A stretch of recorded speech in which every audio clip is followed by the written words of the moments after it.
Shadow work, exploring our unhealed self. Shadow work is exploring and accepting parts of yourself that you don't like.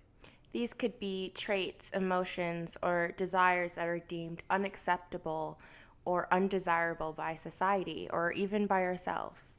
When we're doing shadow work, we are making ourselves aware of our subconscious thoughts and feelings. Our inner pain or shame, things that we never fully resolve, the things that we still need to heal from. Examples of what can cause us to develop a shadow self is a tough childhood, a serious heartbreak, or a hostile work environment. Or really any traumatic experience that has permanently and negatively changed our perspective going forward. Time does not heal all, as most would claim. It just suppresses our feelings even deeper. Just because we don't see it doesn't mean it doesn't exist. These deep feelings of unworthiness, rejection, shame, or pain can creep up into our lives without us even realizing it. Those repressed parts of us can control our behaviors and reactions. It can cause us to self sabotage, and often we mistake these things as personality traits or we deem them as normal. As most would say, that's just how I am. For instance, someone who grew up in a family dynamic where expressing their emotions was not safe, they may become an adult that is very passive aggressive or who shuts down during conflict.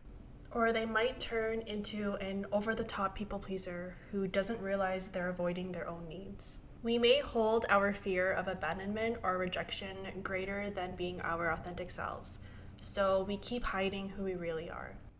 Another example could be someone who has faced constant criticism growing up.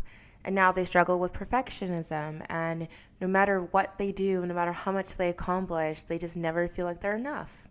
And sometimes that can cause you to even sabotage relationships, friendships with people that you love, that you really want in your life. But these deeper seated issues come up to play when you feel triggered. And so you may cut people out of your life that you don't even really want to cut out. You may say things to them that you didn't want to say or treat them in ways that you know isn't your higher self, but you don't feel like you have that control over your emotions.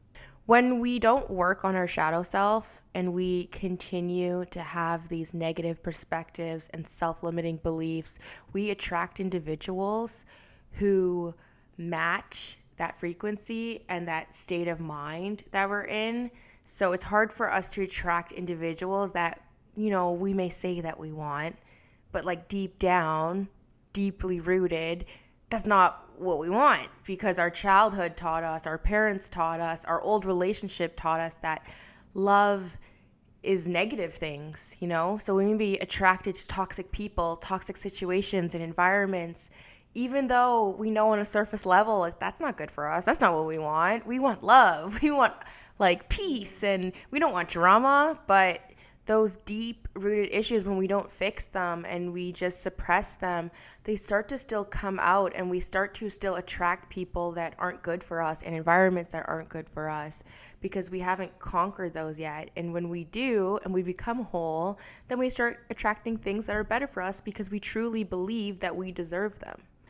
Acknowledging these patterns, the repeated experiences and emotions of guilt, shame, or pain is key to breaking through them. We have to acknowledge them in order for them to go away. It doesn't just go away because you want it to or because time has passed. The goal isn't to judge yourself harshly. Acknowledging your shadow self can feel really uncomfortable, and that's why we tend to avoid it in general. It's about observing yourself objectively, understanding where these patterns come from, and working through them. A lot of the negative experiences we face are directly tied to our shadow self. Shadow work involves letting go of old narratives and limiting beliefs. Maybe you believe that money is evil, or money means greed, or that marriage just leads to divorce, or it leads to being unhappy. These stories hold you back from fully living and accepting the blessings that life has to offer. Some techniques for shadow work can include writing a letter to yourself or keeping a journal where you acknowledge your pain, forgiving yourself, and forgiving others. You can turn it into a ritual and light candles, make a bubble bath, and just make it a space for reflection.